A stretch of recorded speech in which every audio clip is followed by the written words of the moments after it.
রাজশাহী কাশিয়াডাঙ্গা থানার অস্ত্র যেগুলো লুট হয়েছিল সেগুলো উদ্ধার হলো, আমরা উদ্ধার করেছি। অস্ত্রগুলো র্যাবের হাতে আমরা হস্তান্তর করব। আমরা এলাকাবাসী, বড় ভাই ছোট ভাই সবাই আছি, আমরা হস্তান্তর করব। আমরা সেই অস্ত্র হস্তান্তর করব।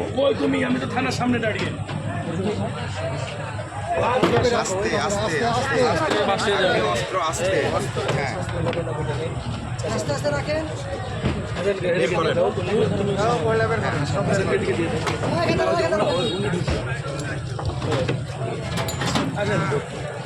ভাই ভিডিও স্টার্ট করবো না তখন থেকে যখন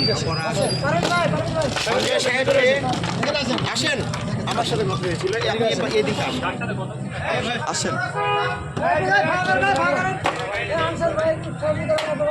এই ব্যাগ থেকে এই মালগুলো বের করো এগুলো ঢালেন যে এখন ভিডিও করেন। হ্যাঁ হ্যাঁ এমন সময় ভাই ভাই ভাই ভাই ভাই ভাই ভাই ভাই ভাই ভাই ভাই ভাই ভাই ভাই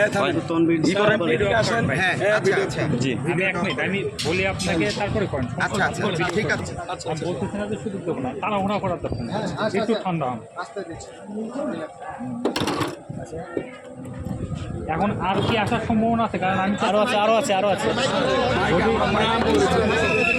যেগুলো আসবে এগুলো আমাদের হাতে আসবে, সবাই কথা বলে আমরা মসজিদে মাইকিং করেছি স্যার, আরো আসার সম্ভাবনা আছে স্যার। যদি থাকে একবারে আনতে বলেন, আমি একবারে আমরা এগুলোকে আনসিকিউরিটি মনে করছি। এগুলো নিয়ে যাই নিয়ে যান, হ্যাঁ আবার পাবো আবার অক্লান্ত পরিশ্রম করছে আপনাদের দিয়ে আমরা একটু রাস্তা থেকে